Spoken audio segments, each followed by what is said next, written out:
We are studying the Mandukya Upanishad, and this is our online class number 21 on chapter numbers 1 and 2. In this class, we will be mainly looking at the gist of the second chapter. As I have told you earlier, I will not look into the details of the next 3 chapters because they are of interest to the scholars. They are full of subtle logic, syllogisms, polemics, and lot of refutation of the position of those who oppose the stance of non-dual Vedanta. Those reasonings might be very helpful for those who want to go into details or deep inside this philosophy and how it defends itself, but it may be too boring for many of us. Before I start looking into this second chapter, let me draw your attention to two main points from the Om analysis that we have done in the last class. That is the end of this first chapter. So, number 1 point is, in our analysis of the Atman, we counted 4 padas of the Atman. 4 padas of the Atman. So, we called the Turiya as the 4th, which is beyond time and space. It is the Atman, which is called Turiya, which is free from the states, right? In that analysis, we said that Om is the universe. Universe is nothing but objects. Different objects are nothing but different names and forms, and also their utility values. This we have seen. Like what is a bangle? The same gold forming and reforming itself into bangles, necklace or ring, like that. Similarly, there is only one reality appearing through all the states. Different names, different forms, different utility values, and different lifespans. You cannot have any of them, any of these name, forms, utility. You cannot have any of them if you remove the main gold from this. So, what is the universe without the gold? Where is it without being in gold? Where is its location if it is not in gold? When does it exist without the gold? Is there any time that the necklace or the name and form of a bangle, they remain without the gold? Is there any time? What is then the real value of the name and form called the bangle? There is no real thing called bangle. Wherever you touch is nothing but gold. No form, no name, only gold. What does the word bangle or waking state like that refer to? Nothing. So it falls into silence. That is why the Upanishad said A, U and M, Om, melt into silence, into consciousness. Brahman is the truth, the Atman consciousness is the truth, and the whole creation of Nama, Rupa, name and form, it is nothing but as good as not there. Then the second point, now after this discussion you have to look at the example from our or your standpoint. From the standpoint of you as a volunteer, please remember that we looked into that aspect. And it is not gold but you. Now let us look at this silence. That is the end of this Om. Silence is not the absence of noise. Please remember this. Here the Om falls into silence. That silence does not mean absence of noise. Silence at the end of Om is not absence of the world. But it is you. The only conscious principle in this whole exercise. That is we, the conscious beings. In this silence we have the reality existing beyond and also in and through the creation. The creation is sound, the noise. The creation is like the Divine Mother Kali resting herself on the body of Shiva, standing on the body of Shiva. The creation drama happens on the silence. Like suppose I have hurt my finger. There was no pain before and there will be no pain after. But the finger which in its normal state is pain-free will be there always. The experiences of the states are suffering, dukkham, dukkham, suffering, suffering. You are now free from that when those experiences are not there and the whole Om, the sound, has fallen into silence. And that is what is called prapancha upasamam, that is absence of the creation, prapancha. Upasamam means absence. This consciousness is always there in and through all the states. But at the same time, it is separate from the states. You have to count it as four. At the same time, you cannot call it four. Silence refers to the consciousness. The question is, where does this prapancha or universe come from? Where do these name, form and utility come from? And what is its foundation? Where are these things located when they lose their definitions, name, form and utility? Where do they dissolve into? So these are the questions we have to answer.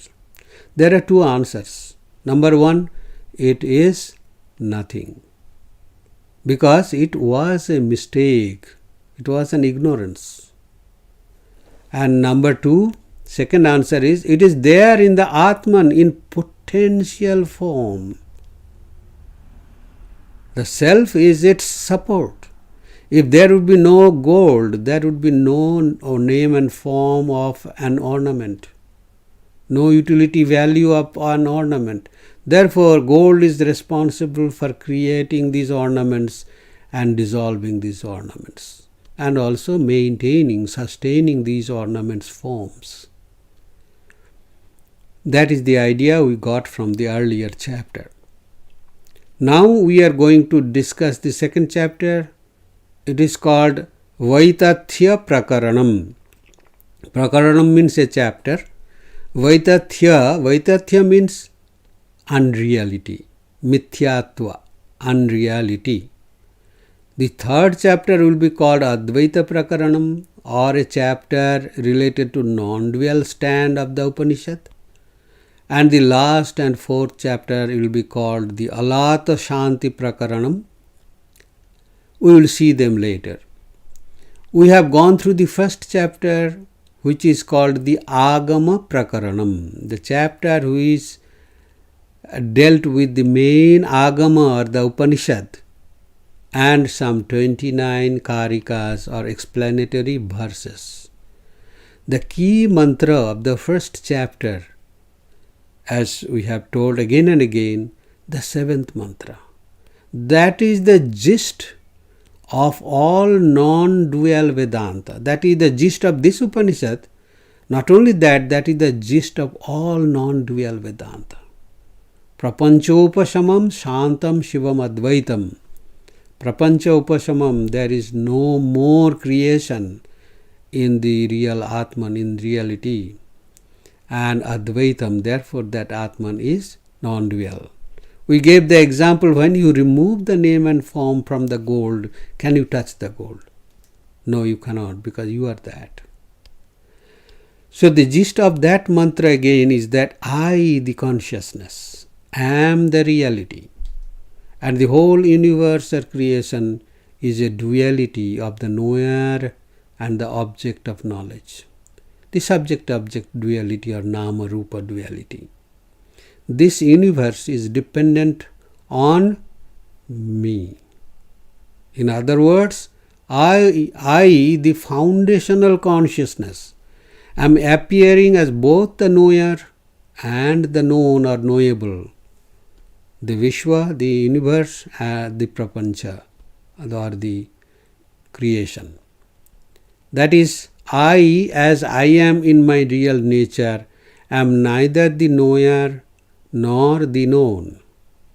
That means, again, the subject, the waker or Vishwa, and the objects, the waking world, cannot stand without me. The subject and object both cannot stand without me. Vishwa and the waking state that the Vishwa experiences, both of them cannot stand without me, the real Atman, behind them. Without me, the real gold behind the ornaments. Then we learnt that since both the subject and the objects are dependent on me for their existence, since both the subjects and objects are dependent on me for their existence, both of these are technically called mithya, unreal. This logic we have to now understand. So the essence of the first chapter is that both knower-known universe is unreal and I, the consciousness, am real. So a dependent existence is called unreal, mithya. Mithya does not mean that it does not exist at all, but it is called unreal. We will go into details of this word, unreal. They are unreal because I am real. The form, name and utility value of the bangle or ornament, they became unreal because the gold is real. They are unreal because I am real. I am the very basis of the experience of this unreality. Unreality cannot experience unreality. There should be a reality to experience unreal things.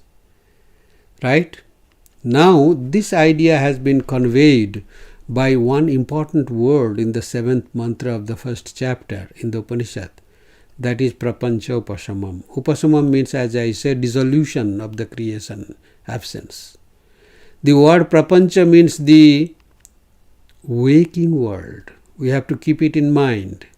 Prapancha upasamam. So prapancha means the properly created universe. Prapancha means the waking universe. The universe experienced or known in the waking state by the waker, the knower, the Vishwa. Right? So prapancha upasamam means the dissolution of the waking world. We are not talking about dream world or anything.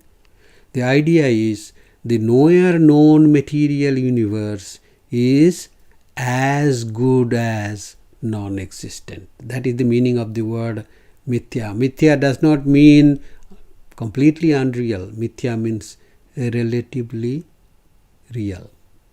Mithya means as good as non-existence. As good as non-existence. We have to keep it in mind. This is very technical. Please mark this expression, as good as non-existence. We have to keep it in mind always when we are referring to the word unreal or mithya. That means the material universe can be known or experienced but should not be counted as a separate entity.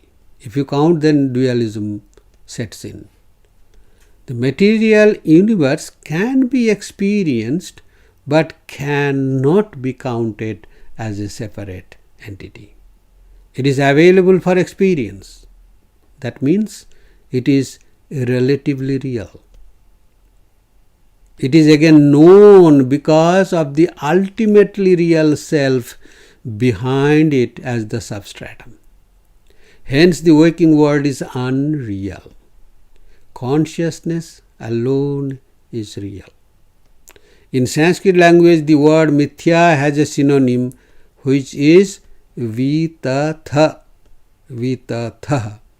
Vitatha. Unreal. Hence, the unreality means mithyatvam. Similarly, vaitathyam means unreality.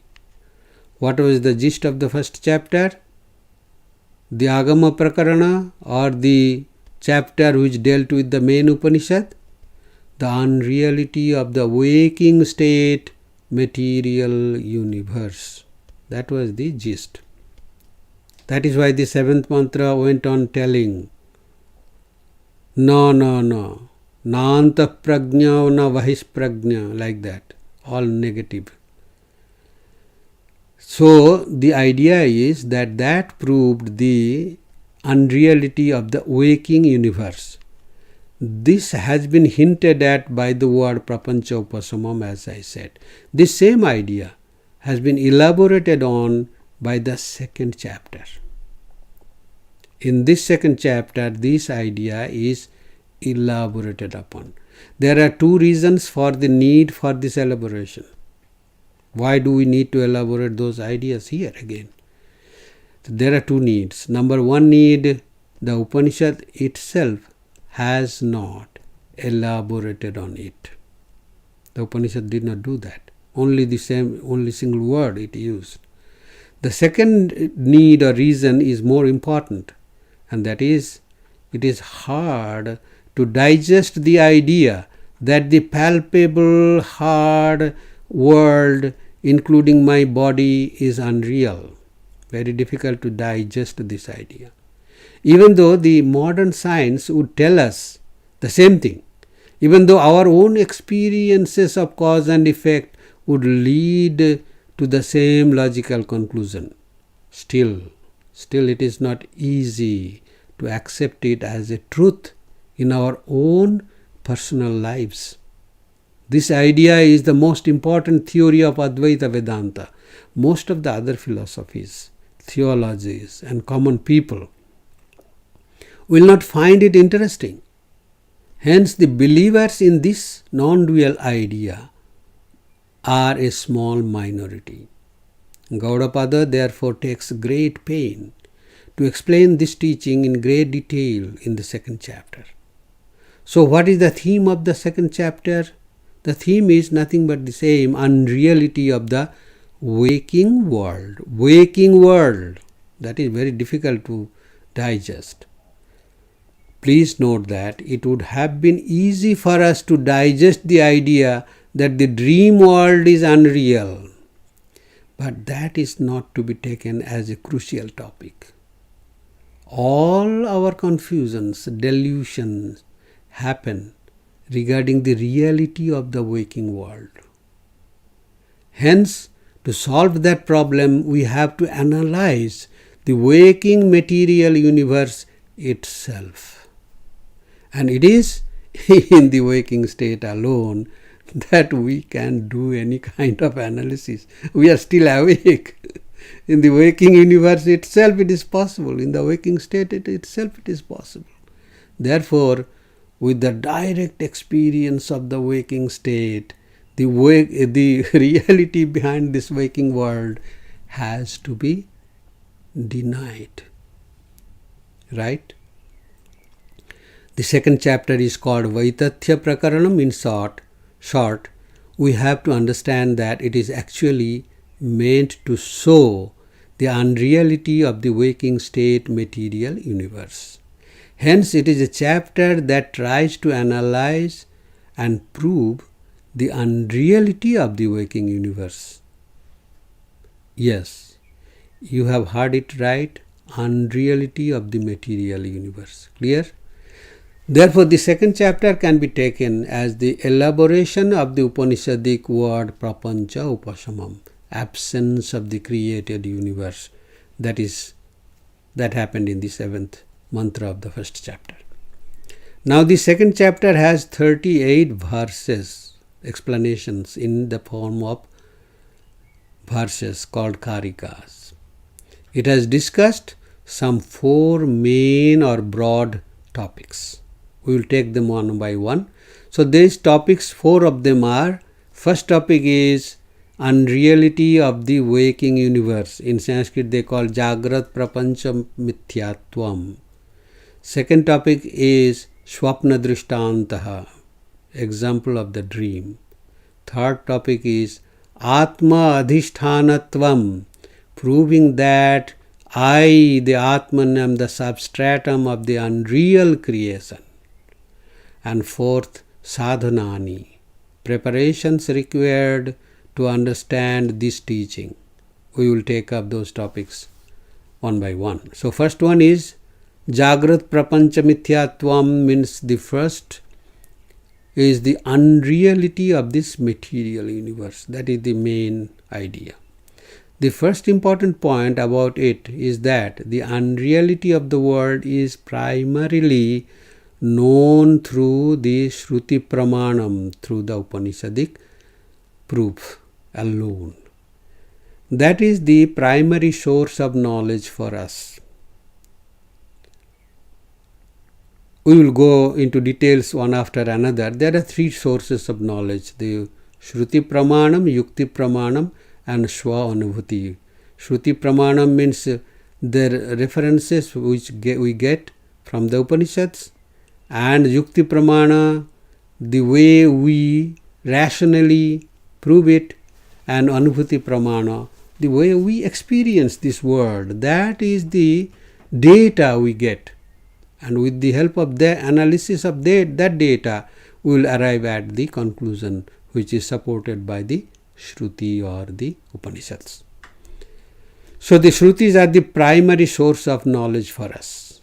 You should remember that this is the main point that we have discussed in one of our introductory classes on this Upanishad. Why do we have to accept this pramana, this proof, this testimony of the scriptures? How do we get the idea? Which idea?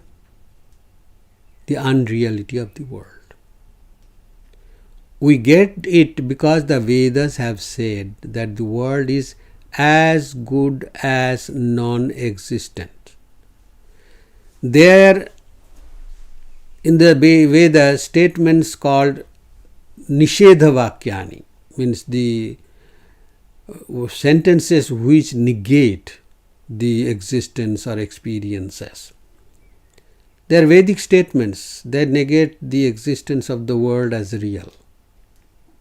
Hence the world cannot be counted as real. Real means ultimately real. Temporarily it seems to be real, but ultimately it is not real. So that is called unreal, which can be negated by saying it is as good as non-existent, and which cannot be counted as real. Well, Gaudapada thinks that it is not enough to accept it by the authority of the Upanishad alone. And that is the beauty of the philosophical systems in India. They have introduced logic, reasoning, formal reasoning to prove the Upanishadic or scriptural stance. It is necessary to establish the truth behind this idea by logic or called tarka. Because our intellect or the intellect of the beginners understands the language of logic, reasoning, and is greatly satisfied by logic. We all initially value logic more than the scriptures. After some sadhana or spiritual exercises, we slowly understand that the scriptures are more powerful and authentic than logic in respect of revealing the truth. The logic used here is nothing but the same logical ideas that are available in the scriptures. Gaudapada only converts it into logic for our understanding. Like suppose our friend in USA says that it is 77 degree Fahrenheit temperature there. Then we have to calculate or convert it into Celsius to understand the real temperature, the feeling, the reality about it. The temperature does not change. The language only changes from 77 degree Fahrenheit to 25 degree centigrade or Celsius. The language only changes. Clear? Gaudapada is not introducing something new. He is only changing the language, converting the language. Now the logic is like this. We have used this logic many times before, so it will be easy to understand. By unreality, we mean that it does not have an existence of its own. It has got borrowed a dependent existence. The question is, if it does not have an existence of its own, then how do we experience this to be existent? We experience it because of its dependent existence. Like the moonlight, it is a borrowed light. Moonlight is not at all a light. It is the sunlight only. In reality, it is the light of the sun. Hence, the moonlight is as good as non-existence. We experience it. Right? Let me repeat this idea. The existence of the moonlight as separate from sunlight is wrong. In reality, it is the light of the sun only. Hence, the moonlight is as good as non-existence. Right? Now we got a little further. We know that whatever is non-existent is not a substance by itself, and therefore you cannot count it as a separate thing. Moonlight cannot be counted as a separately existing light, separate than the sunlight. This is acceptable. Now suppose when I say there is no pot at all, this I am quoting from the scripture. When we say that there is no pot at all, what is the meaning of this statement?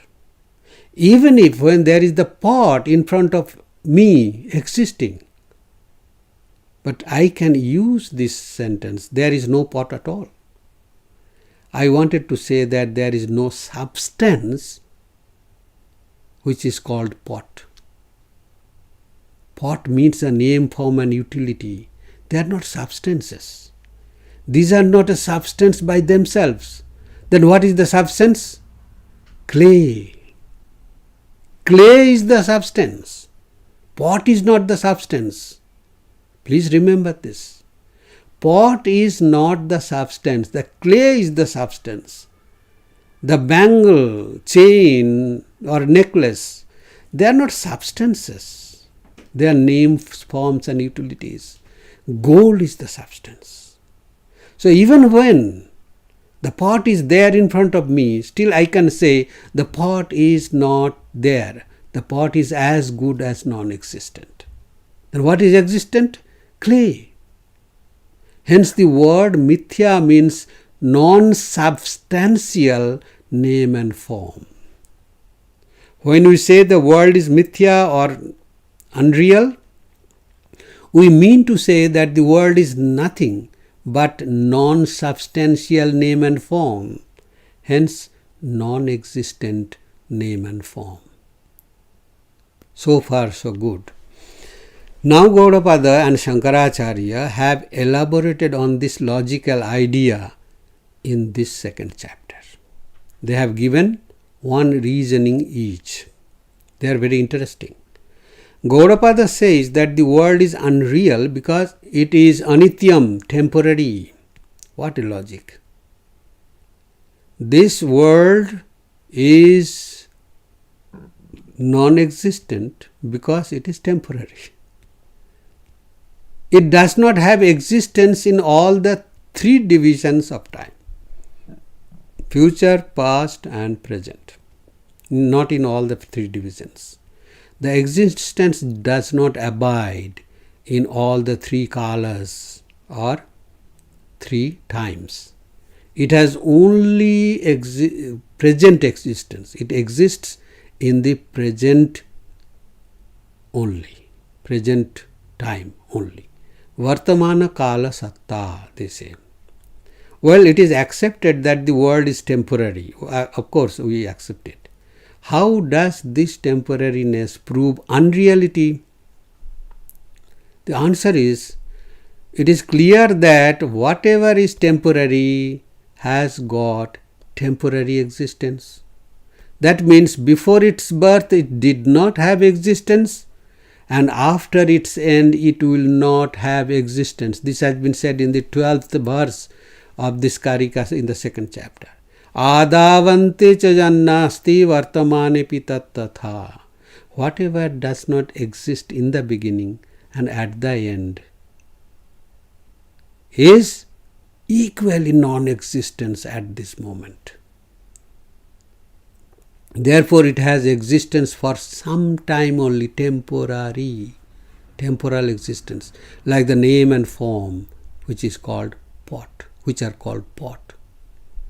Please remember the word vikalpa from the Yoga Sutras. Let us recall that word. That is a wonderful word the Yoga Sutra has used.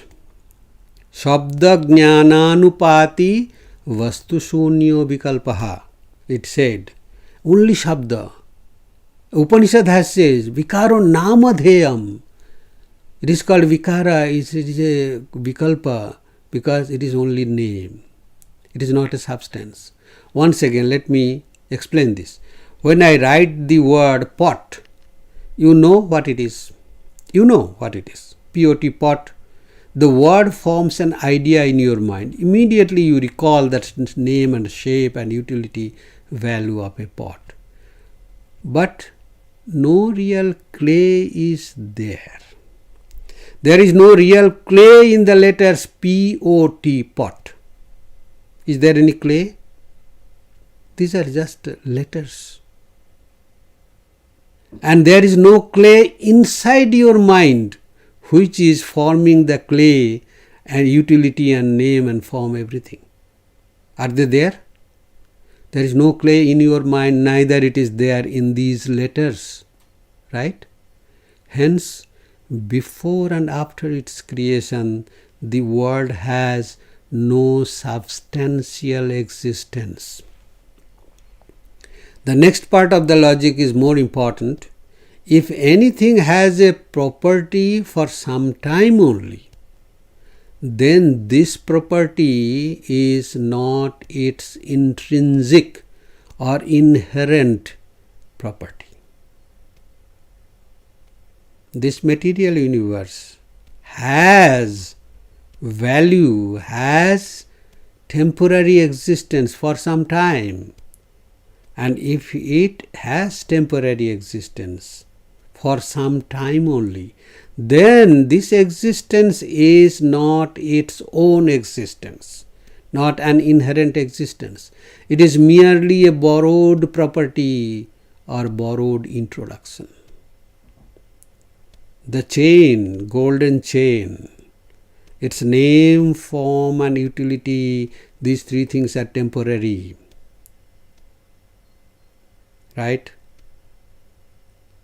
And therefore these properties are temporary properties. But if you look at the gold, without which this chain cannot remain, then the gold is not their property. Property of the name, form and utility of the chain. Gold is not the property, they are not intrinsic values. Suppose you have filled a pot with hot water. After some time you see that the water has lost heat. What does it prove? It proves that heat is there in water temporarily for some time. Hence, heat is not an intrinsic property of water. It is not inherent in water. It came into water, it went out of water. Hence, it is a borrowed property. In the case of fire, it is a different question. Heat is the intrinsic or inherent property of fire. So, Swabhavika Dharma and Agantuka Dharma. Agantuka means it has come for some time, and Swabhavika means it is together with it. Clear? Any temporary thing has existence for a limited time, temporal existence. It was not there, it will not be there. In the case of ornament, the substance is borrowed from gold. In the case of pot, it is borrowed from clay. In the case of furniture, it is borrowed. Wood is borrowed. It is borrowed from the wood. In the case of the whole universe can be analyzed this way. Borrowed from something, temporary existence. There is no end to these similar logical examples in this material universe. In fact, that is the material universe. Suppose I say that with your makeup you look beautiful. This is a wonderful logic. Is it a compliment? with your makeup you look beautiful. Is it a compliment?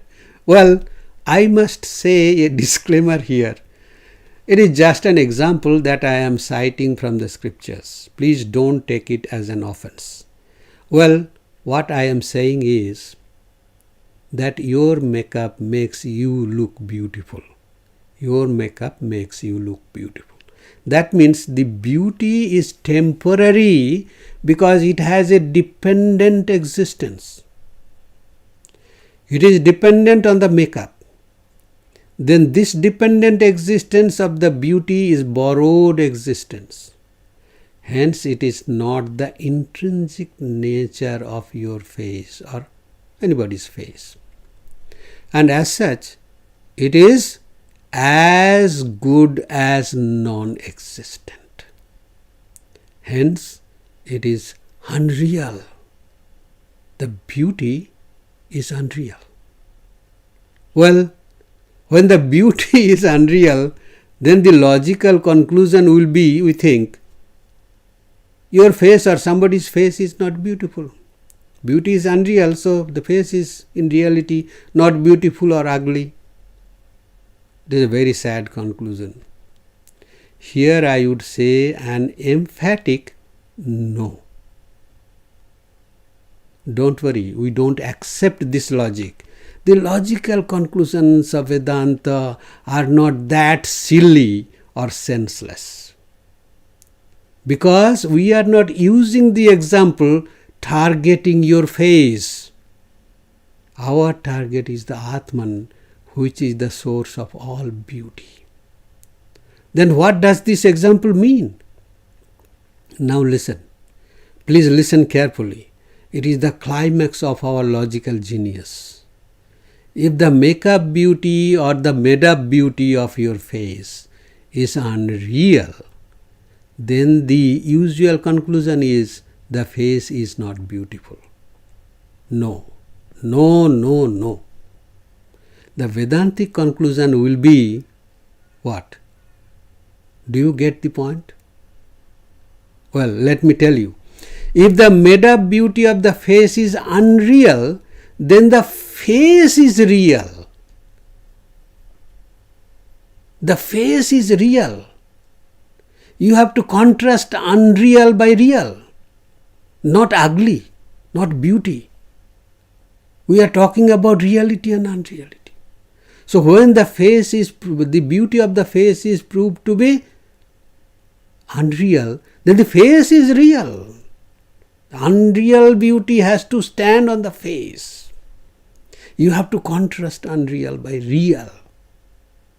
So simple, but so deep. Can you see the logic? The question that we are dealing with is about real and unreal, not about beautiful or not beautiful. Makeup cannot exist without the face. The face is real. You are real. Clear? So Gaudapada says, the world is unreal because it is temporary, it has borrowed existence. Then the intrinsic substance, suppose the clay or gold, etc., is real because it was there before the creation of the pot or anything. It will be there after the pot is destroyed, and it is there when the pot is in its temporary existence. The clay alone is real, Satyam. Mrittika iti eva Satyam. The Upanishad uses the same word. Mrittika, the clay, iti. Quotation ends. The clay, eva Satyam, is surely true or real. Because the Nama Rupa pot, the name and form called pot, these are all gone. The states arise and dissolve, but I, the consciousness, abide. Because I am the truth, the reality. I am real. This world manifests in the waking state and it dissolves in the deep sleep. But I am the same reality behind its manifestation, behind its dissolution. We have also deliberated on this point earlier. When? Yes, when I told you to count the Atman or the gold as the fourth. It is called fourth with reference to the three states. The logical format of this argument is Jagrat Prapancha Mithya Anityatvam Ghatavat. This waking universe is unreal because it is temporary, like a clay pot. This is the logic. Then Shankaracharya takes us to another kind of analysis. He says the world is unreal because it is an object of experience. It's a horrible logic, horrible proposition.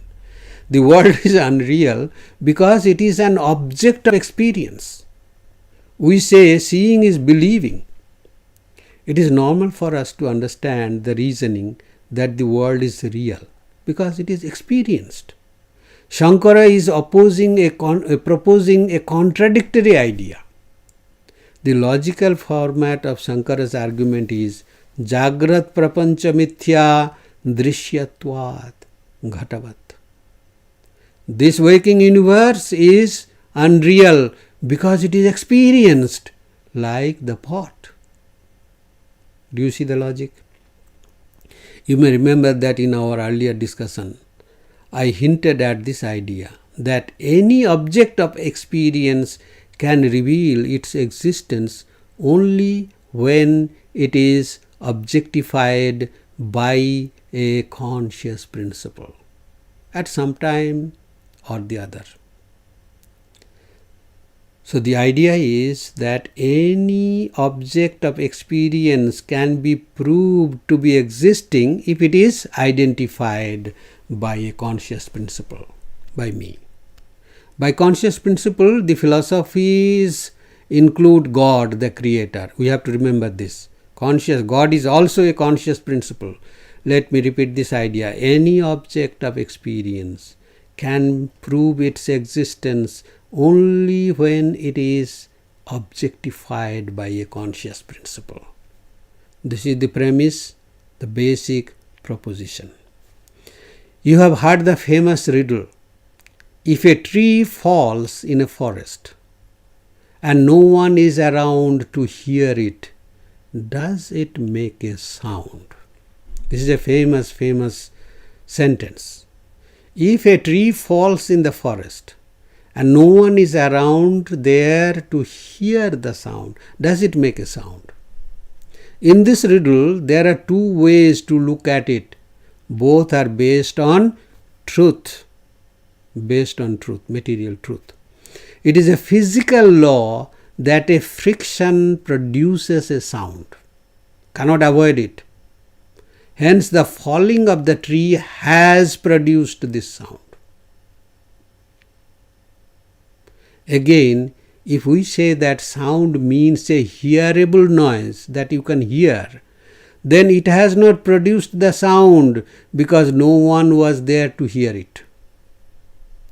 It did not strike anybody's ear. So in one sense, it has produced a sound. In another interpretation of this word, sound, it has not produced it. Both are true because both are based on two different definitions of sound.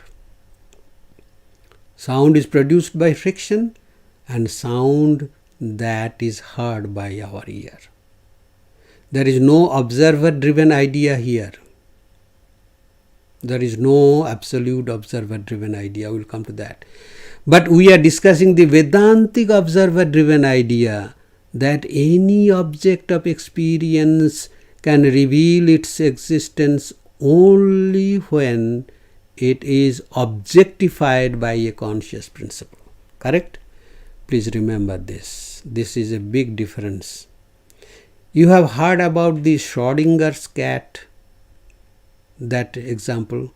It is an imaginary experiment which did not actually happen. Hence, I would request the cat lovers to excuse me in using this example. We are not going to kill the cat. Actually, the idea in short is that in Schrodinger's imaginary experiment, you place a cat in a box with a tiny bit of radioactive substance. When the radioactive substance decays, it triggers a Geiger counter, which causes a poison or explosion to be released, and that kills the cat. I repeated that sentence, when the radioactive substance decays. Now the decay of the radioactive substance is governed by the laws of quantum mechanics. This means that the atom starts in a combined state of going to decay and also at the same time not going to decay. It may decay, may not decay. Then the killing of the cat may happen, may not happen, but you don't know because it is inside the box. Hence, an observer from outside the box will not know if the cat is ultimately dead or not. So, it is dead and alive at the same time. This is an absurd idea. Because the whole exercise depends on the decay of the radioactive substance, which may happen, may not happen. And that is uncertain. In this example, we see that there is an observer-driven idea. You cannot know. But the observer has not been allowed to open the box also. Hence the uncertainty. But in our hypothesis, we have said that the observer includes God. This is the difference in Vedantic hypothesis. The observer means God also. Hence, God does not need to open the box to know the truth. Do you get the point? He knows it automatically. There is no uncertainty in that. Some over-enthusiastic philosophers. Why did I bring in this example? Because it is very important to understand this observer-driven idea. Because we said that there should be a subject to objectify, should be a conscious subject to objectify something, then that thing exists. That is why even some scientists try to very wrongly attach this uncertainty of the observer of the quantum mechanics to the certainty of the conscious observer of Vedanta. This is the problem. We become so over-enthusiastic. We try to equate or compare this Vedantic truth with scientific faulty findings, which have not yet been proved to be false. Will be proved to be false tomorrow maybe. So, the uncertainty of the observer of the quantum mechanics and the certainty of the conscious observer of Vedanta, they are two different things. What were the uncertainties? Whether the falling tree made any sound or whether the Schrodinger's cat was dead or alive. This misconception is considered to be invalid by the great Shankaracharya. Means millennium, about 8 millennium before these ideas of quantum mechanics, Shankaracharya analyzed this. So please remember that the Vedantic observer is not uncertain about any event, because the Creator himself has been considered as one of the conscious observers. There is no uncertainty in this. This world is unreal. That is not any uncertain term. The Vedantic Brahman, or the conscious reality, is one infinite whole which includes the consciousness of God also. Therefore, there is nothing unknown or uncertain in the consciousness principle. So, the observer-driven reality of Vedanta is not as blind and uncertain as these examples want to make us believe. Clear? Now let us follow our argument. The Vedantic conclusion is any object of experience can prove its existence only when it is objectified by a conscious principle. Hence, if an object can never be objectified by anyone at any time, that object is non-existent. Even God also does not know, it is not there. Therefore, we deduce the conclusion, we deduce that a conscious being alone can prove the existence of every object. This is the deduction. The sun alone proves the existence of moonlight. And what did you say? The moonlight is as good as non-existent. Non-existent, because it has temporary existence, dependent existence. Thus the conscious principle leads existence to, thus the conscious principle will give existence to any object, will lend existence to any object. Then we will say that every object depends on a conscious subject. Whereas a conscious being does not depend on any object to reveal its existence, because a conscious being or subject is self-revealed, self-evident. It does not need to separately probe that it is there. I don't need to separately prove that I exist. I know I exist, that itself is enough. If the whole world, 7 billion people, say that I do not exist, that does not nullify my existence, because I am a conscious principle. So as I have said, a dependent existence is unreal. Jadam is always mithya. Jadam means the objectifiable universe, material universe is always unreal.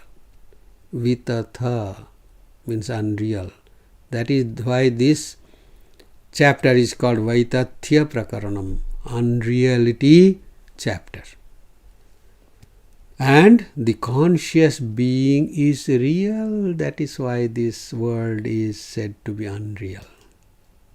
The face is real. That is why the make-up beauty, made-up beauty is unreal. I will not go further into the other three points in this argument, argument about the unreality of the world. There one is called Swapna Drishtantam, where we will prove that this, we know that this dream world is not real, it is actually unreal. And everyone has the experience of the dream world. When we wake up, we know that it does not matter, it is as good as unreal. So that is the idea of Swapna Drishtanta, because that is our own experience. Gaudapada is leading us to our own experience finally, after logically giving his conclusion. He is leading us to analyze our own palpable, real experiences. Then we will further discuss other points. That is the Atma Adhishtanam. Means then what is the reality behind this on which everything depends? That will be the Atman. That will be proved, that there should be an Atman which will prove the reality. And then we will have the sadhanani, different preparations which are needed to understand these subtle and valuable or deep understanding of the unreality of this waking world. So we have run out of our time, so we will take it up in our next class and then we will proceed further. So we will conclude our today's discussion here with a chanting of Om once. Om